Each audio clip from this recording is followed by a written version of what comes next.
welcome back to the Boro Women Podcast, a brand new podcast that delves into the Middlesbrough Women dressing room and chats to those coaching, playing and working within the club. Our second guest today is a player, Middlesbrough Women number 4, the wonderful Katie Wilson. We'll be chatting today about her growth into the Middlesbrough first team, pre-season and all in between. But first and foremost, Katie, how are you? Are you all right? Yeah, I'm good, thanks. You? Yeah, getting by. Happier after a win, which we seem to be doing a lot of in pre-season. And as we're speaking of it, we did win again on Sunday, 2-1 friendly win over Newcastle on Saturday. Unfortunately, first game that you've missed, you were injured, but you did watch the game from the bench with me. So what did you make of the game? Yeah. I thought it was an interesting game, definitely a competitive one for us to go into, which was a good test for us, but it's been good tests. I thought the first half, we had more positives than we did from the second half. So hopefully in the next remaining games, we can take that on board and carry on our first half right through for the full 90 minutes. Yeah, absolutely. And I know you touched on it before. And obviously the games against Wallsend, Wakefield and also Brickhouse as well. Brickhouse obviously a good team in the division below. But I know what you mean with the Leeds and the Newcastle games. The tests have got progressively sort of more difficult. Yeah. There is a new way of playing, absolutely. But it's a work in progress, isn't it? I think a few of us have mentioned definitely. That Sunday was one of those games where second half, a lot of the girls said, and Chris said that, they wish they'd played better pretty much. But when you learn a new way of playing, it sometimes that can happen, and it's just keeping the character during that time, isn't it? Yeah, definitely. We've got to talk about it. I've been all over social media with it. Tyler Dodds' goal. Too early to say goal of the season? That was an incredible goal. That was 1 goal and a half, yeah. I reckon that could be up there. I was sitting in the car on the way with Emily. I went, someone's going to be scoring an absolute screamer today. And I said, I bet Tyler does. And she just went out there and did it. I was like, it was insane. I don't think it's been, maybe I've mentioned it a bit, but I don't think it's been touched on enough how good the fact it was with her left foot. I mean, she's 2-footed, don't get me wrong, but like her stronger foot is allegedly her right. To cut in on her left, and I mean, you don't put her on her left here, let's be honest. Not now. No, definitely not. Tyler's incredible. Tyler's been on form. Same with Libby. I was sort of tallying up the amount of goals and assists they've had. I think it's 10 goals and 5 assists between them. As an attacking force, how you finding the team? Obviously, you're sitting back in defence, so you get to survey this a little bit more. I think it's good. It's obviously positives we can take into the season that we can score goals, which is obviously the aim of the game, so in order to win and get them 3 points. So that's definitely a big positive to take into the start of the season. Just to touch on pre-season as well, we talk about like things in Newcastle game in depth, but you've been lining up in a back four for most of it. You've been partnered with obviously Cass, who's came in from Leeds, and Taylor, who's came from Norton, and obviously been in Middlesbrough before. First and foremost, how's it been playing alongside Cass?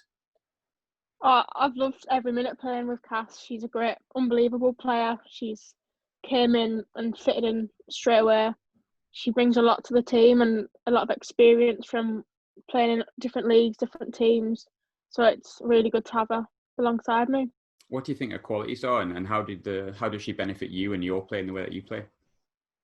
Her strength is she's like a little terrier. She's incredible, and also like her understanding. I feel like we just understand each other, how we both play, and like the communication between us two, and also with Dan in front of us. Like she's always talking to Dan, always talking to me, and just keeps you comfortable. I think that's been a big thing that I've noticed on the pitch. You look at the side, you've got Dan's always talking, Anna's always talking, Cass is always talking. There's a lot of experience there, and I think it's quite easy to forget that you're literally just 17, Katie, sometimes. Like, how much does that help you on the pitch, having people just talking you through and giving you the experience that they've got and passing it on? Oh, massively, because when you're at a young age and you make a mistake, you think it's a lot worse than it is. So them speaking to you and helping you out, some massive help.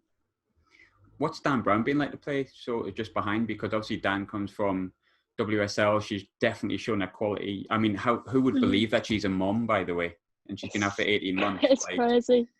But I imagine she's like a joy to play behind. Oh, she's been doing unbelievable lately. Every game she's on form.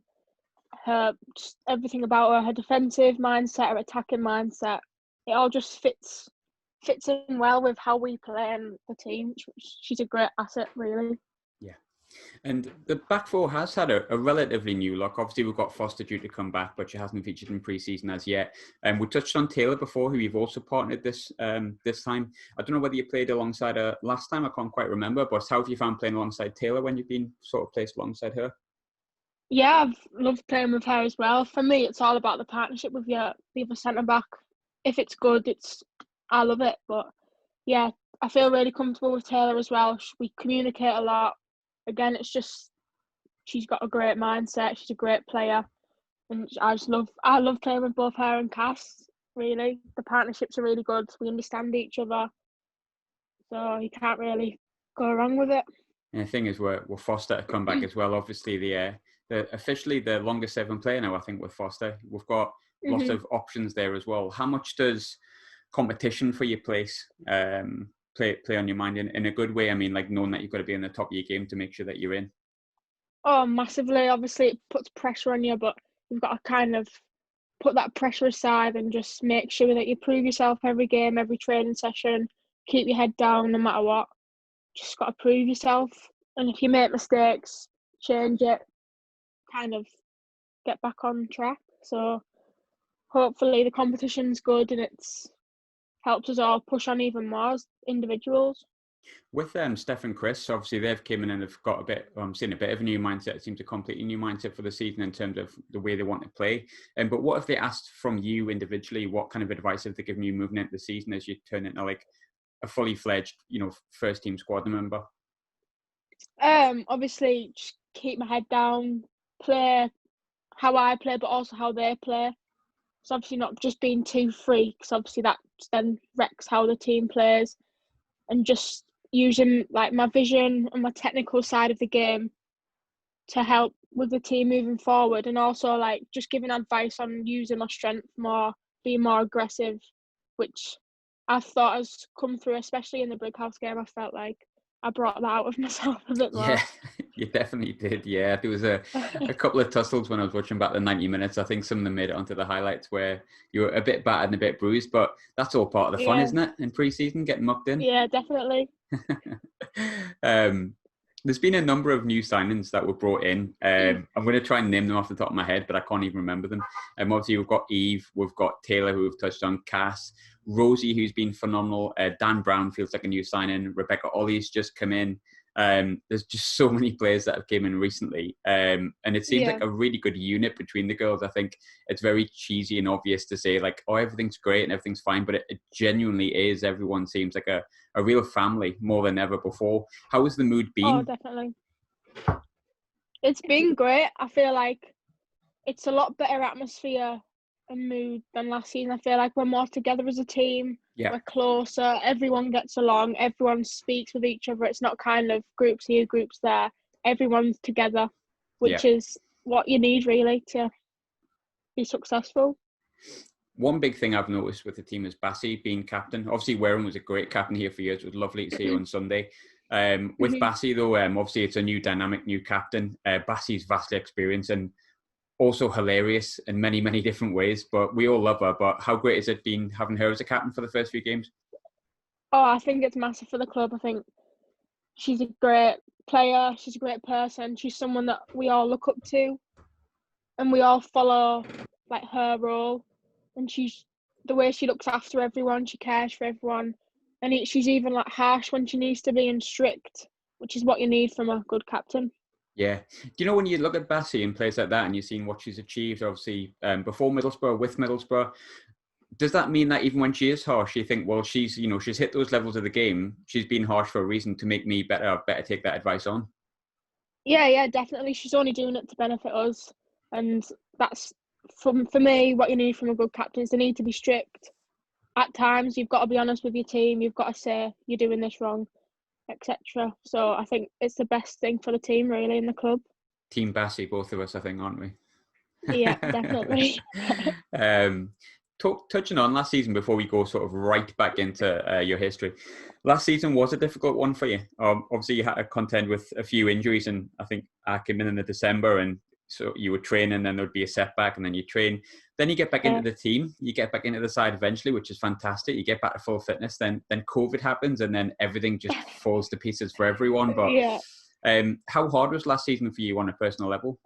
Oh, it was pretty difficult. I'd never really had a long-term injury, and then I broke my foot in summer, and it was 4 months out. I think it was from July to November, and it was mentally difficult, but the team helped me get through it. They were so supportive. The coaches, Steph, Chris, Tom, the physios, Greg, like they couldn't have been any more supportive for me and just helped me get through it. Like I'd always go down to matches when I could, training when I could, when I was seeing the physio, and they'd just be a massive help. You know, with this season, obviously, at the moment, you've got a little niggle which kept you out with Sunday. Obviously, we're having assessed, you know, what's going to be like for the coming games. And but with having the likes of, you know, Tom, Josh, Greg, we have got a really strong strength and conditioning, rehabilitation. They're all obviously great. And at this level, you know, not every club's got that luxury of it, which is fantastic. But how helpful are those from not just a strength and conditioning coach and rehabilitation, from a mental side, like you touched on before, how difficult it is mentally to have a long-term injury? Is it great to have them on board for the physical and the mental? Oh, it's probably the best thing you could have, really, because they understand how you feel. They know, obviously, when you're one-to-one with them, when they're like doing rehab and things like that, so they know how you feel. They'll know what it's like, as that's what their job is, to treat it all. So they're a massive help, really, and it's just great to have them on the team. They're doing a great job with the girls, and everything they're doing is really, really benefiting us as a team. Absolutely, yeah, no, 100%. It benefited me even because Tom's actually really hilarious. We went after the Wakefield game. Might as well let this one out.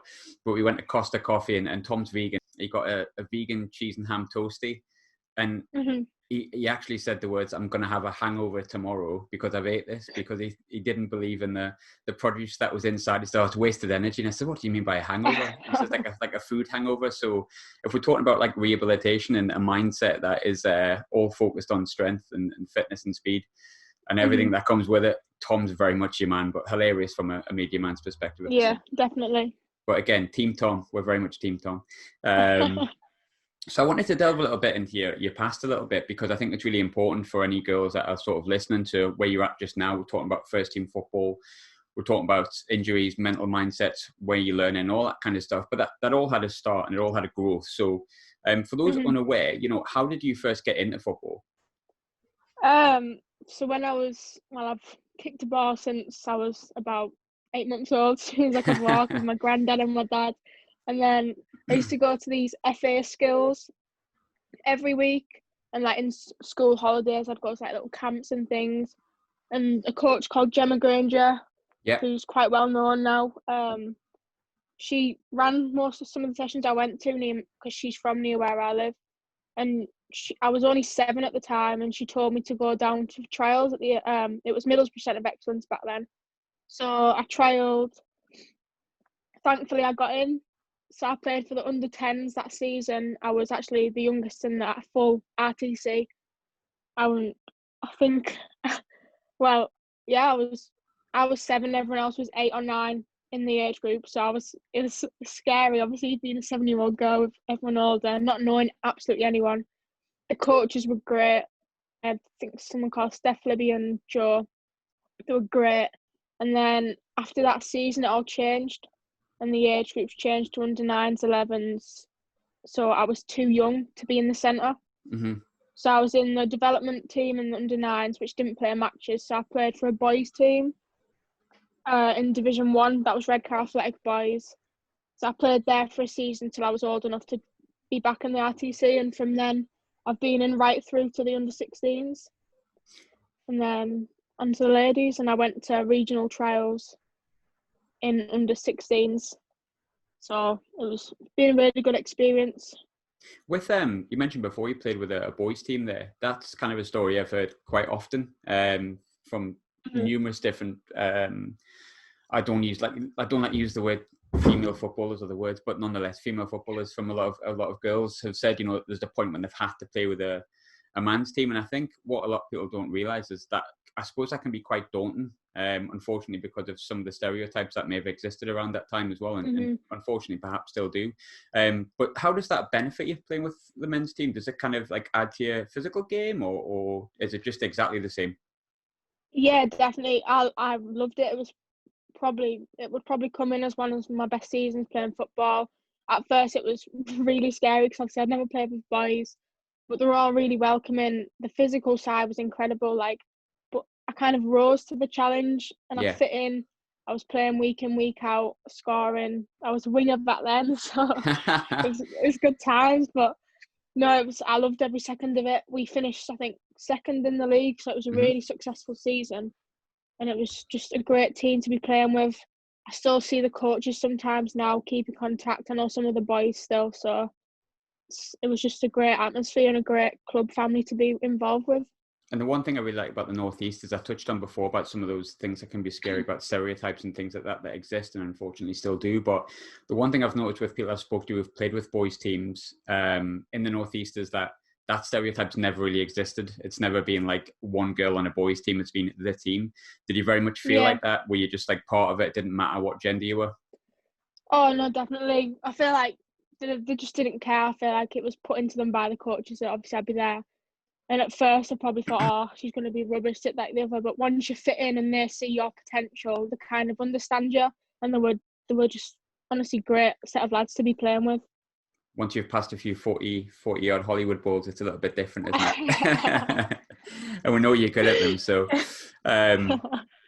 like we said before, you were part of that Teesside RTC, which was previously Middlesbrough RTC. I think there's been a few players that have came through from the RTC that are currently in the first team. Actually, loads. I think Middlesbrough's great for promoting people from that. How good was the RTC for you and the progression into the Middlesbrough first team? Was that an obvious choice based on the people that they bring through at Middlesbrough? Because we very much promote youth, don't we? Yeah, definitely. As soon as I found out Chris and Steph were, taking over the first team, it was a massive lift for me. It was straight away wanted to be there. Like Chris, he's a great coach. I've had him through the RTC, and then I've known Steph all the way through my RTC journey. Really, I've never had her as a coach, but she's always been there, and it's just been great. So I know them as people and coaches, and it's just a great set of coaches who I love their mindset and where they want to get us with the team. Really. What are Chris and Steph really like? Because obviously we sort of know, but I don't. I keep away from the dressing room on a match day because it's not my place. But what are they really like in the dressing room then? When you maybe getting beat or maybe winning, what are they like? I feel the strict and also understanding. Like if we're not playing how we're meant to be, they're straight on at us. They know we need to be better. They're pushing us. They want the best out of us, and that's what I really like about them. Like they're understanding, but they're also when they've got as coaches, you've got to be strict, and that's the good sides of them. So they bring a great atmosphere to the club. They bring great understanding, great knowledge, and everything. It's just Based on the coaches you've had previously, then how highly do Steph and Chris rank, and which one do you prefer?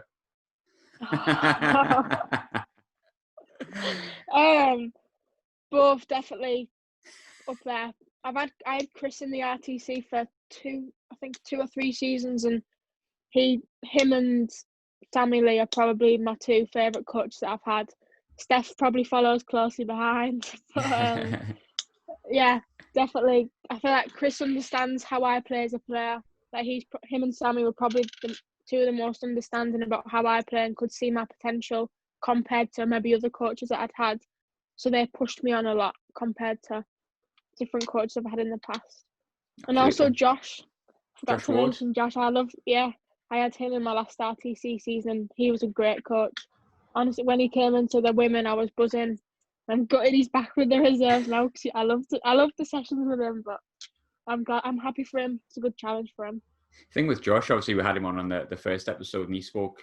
The thing I like about Josh is he speaks really passionately about Middlesbrough Women Football Club as a whole. And obviously he was with the first team. He's dropped back down as well. But to some of the girls who maybe, are on the verge of breaking into the first team, the likes of, Brooke Newton, for example, Armani's on her way up as well. How much will it benefit them having Josh at that age, do you think? Oh, massively. he's one of them coaches that only wants the best out of you. He only wants the best for you, and he'll push everyone to their absolute limits in the reserves. And he's a great coach for them, and his mindset, everything about him, he's just always wanting to get the best out of everyone and the best for the team. So he's a massive help for them, I think. Yeah, great guy as well. Talking about coaching, we touched on it before. You're only 17, but you're coaching the under 8s now. Is that right? Yeah. So under 9s, I think, actually. Yeah. Under 9s, is that it? Yeah. There or thereabouts. But is that you looking to get into coaching badges early? Yeah, I got my level. They put me through my level 1 last year because when I was injured, I got asked, "Oh, do you want to coach?" Mm-hmm. So obviously I was out for 4 months. I didn't kind of know what was going to happen with me getting back, the time frames, if it was going to be early, late. So I was like, yeah, it's a good opportunity. It's a good thing to take on. I didn't really know what it was going to be like at first. I was kind of, if I'd like it, if I'd not. But no, the girls great. It's nice for them to look up to us and learn to where they want to get to when they're older, potentially. And yeah, I love it with them, really. I do it with Leonie, and it's a great little family we've got going. Yeah. So. I noticed that, obviously, you touched on Leonie as well. She coaches the age group above, I think. Is it the under 11s, under 16s? No, we do it together, the same one. Got you. That shows you how much attention I pay, doesn't it? But I think, you're looking at yourself and Leonie, homegrown, both in the first team. Leonie's now vice captain, which obviously no one's surprised at because she's Boro through and through. Is it weird to feel like a role model to the younger ones? It's very weird because they're always asking us about it. They're always, well, one of them's got one of Leonie's shirts, like that. She's obsessed with Leonie. Like, it's crazy to think like little girls would think that of you, but I guess it's it makes you proud, I guess, see how far you've come as a person. And yeah, it's great, to be honest. Now, I'll openly admit I'm a little bit obsessed with squad numbers, and I have been since I was, I don't know, 5 or 6. So when we got squad numbers this year, I was absolutely buzzing because it's just something that I'm really into. But you chose number 4. Is there any reason behind the 4, or did you just like the number? Honestly, I think me and Jasmine, like Steph said, we can ask for a number. And me and Jasmine were messaging each other. She was like, we don't know what to ask for. Like, so we're like, we knew what we wanted to ask for, but we're not going to get it. We're not going to get it. Because obviously there's all the players. Like, there's so many people who can ask for that number. Yeah. So we're like, right, we'll just ask for it. We'll see. It's like a gamble. So I wasn't expecting it. So I think I said 4. And then I said like a backup number. I think 13 maybe. I can't remember. Just in case. Because I was like, I can't expect to get it, kind of thing. And when I got it, I was buzzing. I was like, I couldn't believe it, to be honest. But yeah, it's great to have that number. I think I don't even know what means that number. To be honest, 11's my lucky number, but it's a winger's number. So I just thought I'm a central player, I thought I may as well give it a shot. Yeah, it works for both, doesn't it? Because you can play defensive midfield, you can play centre half. So either way, you look. In my head, that's obsessed with squad numbers. Number 4 works for you, so I'm happy with that. If you'd been 11, that would have blown my OCD all over the shop. Final question then, I guess. Probably a big one and a loaded one, and we'll look back at this maybe in May, and hopefully we've achieved everything we've chatted about. But what are you hoping for from next season, as a team and as an individual? As an individual, hopefully my foot gets all sorted back to normal. I'm back playing ready for the start of the season, fingers crossed. And then from there on, I just want to make sure I'm pushing myself to be in that starting 11 week in, week out. I want to be consistent with my season. Because obviously last season I missed out on a lot. I didn't really play much. So that's my main aim, to be consistent with playing. Hopefully, fingers crossed, no injuries come along. But no, just keep myself in a good shape, good form, push on, and hopefully that'll bring out more success for myself, really. And then as a team, I think we need to push for the best possible start to the season, make sure we're consistent, make sure we're scoring goals, also not conceding goals. I think we've got a great defence. Rosie's obviously an incredible keeper. We've got a great set of forwards. We've got a lot of choice of players as well. Yeah. So I feel like we can have that mindset of pushing for hopefully promotion, for just finishing well off in the league, having a successful season, not an up and down season, more of a consistent success. Yeah. So I think that's the main goal, and like carrying out our play how we're wanting to, and just following everything that the coaches tell us, really. Perfect. Katie, thanks very much. Thank you.